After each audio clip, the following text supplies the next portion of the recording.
press the bell icon on the YouTube app and never miss another update. Hello दोस्तों, कैसे हैं आप लोग। आज हम लेकर आए हैं इंडिया और पाकिस्तान की एक और वीडियो। चलिए बिना देर किए हुए वीडियो शुरू करते हैं। रोज टीवी पे बैठ के हमें कहते हैं तुम भिखारी हो।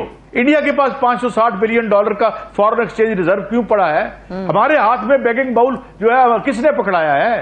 किस किस्म के राल टपकने होते हैं लोगों के, और क्यों नहीं? हम, मेरा भी, आपका भी, हमारे सब लोग, वी वांट प्रॉस्पेरिटी। बिल्कुल सही। अभी हिंदुस्तान से टमाटर और प्याज लाने की बात हो रही है और ये बहुत इंपॉर्टेंट और स्टेपल क्रॉप होता है पाकिस्तान में। महंगाई है उसकी जो शरह है वो बढ़ते बढ़ते अब 40% से ज्यादा हो गई है। 45% के आसपास वो छू रही है। लेकिन अफसोस की बात यह है, मेरा अब्बास, इस सांप सीढ़ी खेल में सबसे ज्यादा नुकसान जो है ना वो आवाम का हो रहा है। आपके सामने एक डिप्रेस इंसान इंटरव्यू दे रहा हूं।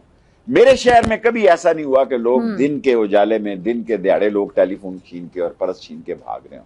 जब मैं देखता हूं तो लोगों की बेबसी देखता हूं तो मैं अपने आप को भी I feel bad, I feel depress कि यार मेरे इर्द गिर्द ही हालात इतने खराब हो गए हैं। इस मुल्क के अरबपति हुक्मरान इस मुल्क को रोज भिखारी कहते हैं और किसी को शर्म नहीं आती। Beggars are no choosers. हम बेगर्स हैं क्योंकि यू आर लूटर्स। आप लूटर्स ना होते, हम बेगर्स ना होते। तो बाहर को छोड़ दें।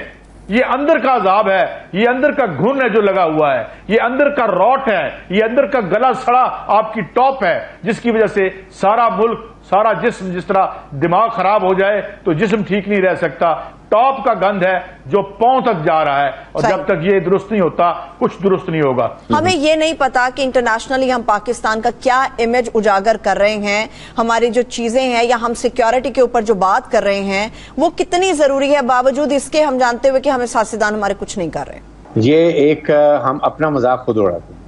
प्रॉब्लम ये है कि सियासी लड़ाई को सियासी तरीके से हम नहीं करते हैं। हम personal attacks, personal whims, using foul language, किसी की परवाह नहीं है। Nobody is pushed. आपके मुल्क की credibility is not there at all. India 5th largest economy तो है, हमारे ऊपर $150 बिलियन का कर्जा डाल दिए, और ये भी नहीं देखते कि हमसाये में जो है वो क्या कर रहे हैं। 5 गुना हमसे बड़ी मईशत है। कम से कम हमारा $150 बिलियन तो हमारा होना चाहिए था ना। उनका अगर 560 बिलियन है फॉरेन एक्सचेंज रिजर्व, और मैं आपको पहले भी खबर दे चुका हूं कि वो 160 बिलियन की आईटी तो बेच ही रहे हैं। अब सबसे महंगी चीज जो बिक रही है वो माइक्रोचिप है, दुनिया में मिल नहीं रही। ये ताइवान में यही लड़ाई है चीन और उसकी, और वो मोदी उसमें जा रहा है उसकी प्रोडक्शन में। ये फाइनेंशियल टाइम्स, ये जो माइक्रोचिप है ना, ये हर मशीन में डलती है। आपको बाहर के मुल्क कोई कैश ट्रांजैक्शन नहीं कर रहे। क्या वजह है कि इंडिया में 65 पैसा का जो है एक मैशत पे बात करते हैं कि एक यूनिट जो है वो किसान को वो दे रहे हैं, या इंडिया के कई स्टेटों में मुफ्त बिजली दी जा रही है। बिजली खरीदो, नहीं खरीदते तो पैसे दो। इंडिया ने क्या किया है? टेक एंड पे, बिजली लो और पैसे दो। और इसकी जो इसकी है ना वो सप्लाई चेन वो टूट गई है, जिसकी वजह से चीजें महंगी हो रही हैं, चीजें जो है वो बन नहीं रही। तो वो उधर वो सोच रहे हैं, और हम क्या है, लोग कहते हैं कि बच्चों की फीस दें या मकान का किराया दें। कई दुकानदार कहते हैं जी कि हम दुकान छोड़ देंगे। अभी हिंदुस्तान से टमाटर और प्याज लाने की बात हो रही है और ये बहुत इंपॉर्टेंट और स्टेपल क्रॉप होता है पाकिस्तान में। महंगाई है उसकी जो शरह है वो बढ़ते बढ़ते अब 40% से ज्यादा हो गई है। 45% के आसपास वो छू रही है। लेकिन अफसोस की बात यह है, मेरा अब्बास, इस सांप सीढ़ी खेल में सबसे ज्यादा नुकसान जो है ना वो आवाम का हो रहा है। अवाम पिस रही है, उनका कोई कसूर नहीं है। पेट्रोल की बढ़ती कीमत, डॉलर का बढ़ता रेट और बढ़ती हुई महंगाई।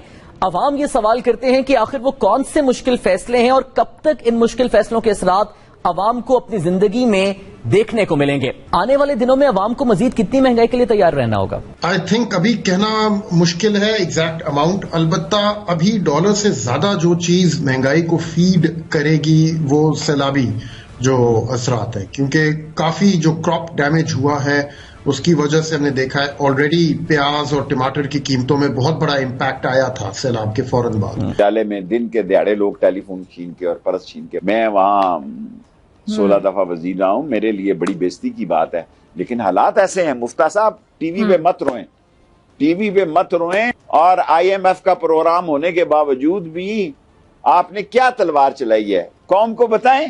अफगानी जो वजन के हिसाब से मिलते थे रुपए, वो आपके पाकिस्तानी रुपए से ज्यादा स्ट्रांग हो गए हैं। मैं बांग्लादेश और इंडिया की बात नहीं कर रहा। वो कह रहे हैं कि सैलाब से तो आप शायद निपट रहे हैं या उसके अंदर यानी आगे जो उससे बड़ा अजाब आ रहा है वो फूड क्राइसिस आ रहा है। आप जरा देख लीजिए हमारा प्रॉब्लम क्या है, हमारी जो इकोनॉमी है सारी जुए की इकोनॉमी है, कैसीनो इकोनॉमी हम बोलते हैं ना, because money is produced in real estate में पैसा पैदा होता है। जो रियल स्टेट है उसको तो पता ही कोई नहीं चला, ये कोविड में सारा रियल स्टेट नीचे आ गया था। कल कोई और मसला होगा इंटरनेशनल तो पाकिस्तान के रियल स्टेट नीचे गिर गया तो कहाँ पैसा पैदा हो रहा है?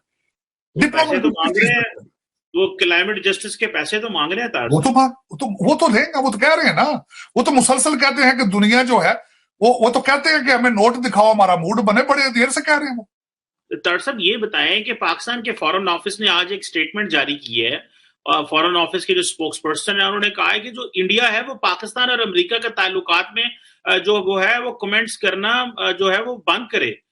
हमारे जिस तरह के भी ताल्लुकात हैं, इंडिया को इससे क्या लेना देना।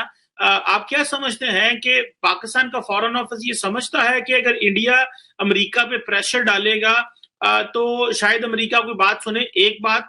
दूसरी बात ये भी तारड़ साहब कही जा रही है कि जो पाकिस्तान को F-16 प्रोग्राम दिया गया है, बेसिकली ये इंडिया को अलर्ट किया गया है कि अगर तुम हमारे साथ नहीं खड़े होगे और रशिया से इसी तरह फेवर लेते रहोगे तो हम पाकिस्तान को मिलिट्री असिस्टेंस और पाकिस्तान से अपना कोऑपरेशन बढ़ा देंगे। तो दोनों चीजों को कैसे मैंने आपके प्रोग्राम में इसको पहले डिस्कस किया था, क्योंकि यहाँ पे आर्टिकल छप चुका है कि F-16 को अपग्रेड सिर्फ इसलिए किया गया था कि भारत क्योंकि यूक्रेन में अमेरिका की सपोर्ट नहीं कर रहा था और जो भारत था वो मुसलसल तेल ले रहा है रशिया से, उन्होंने सिर्फ थोड़ा सा आज माफिया मांगी है टोनी बिल्कन ने आपके F-16 को अपग्रेड करने के लिए प्रेस कॉन्फ्रेंस में।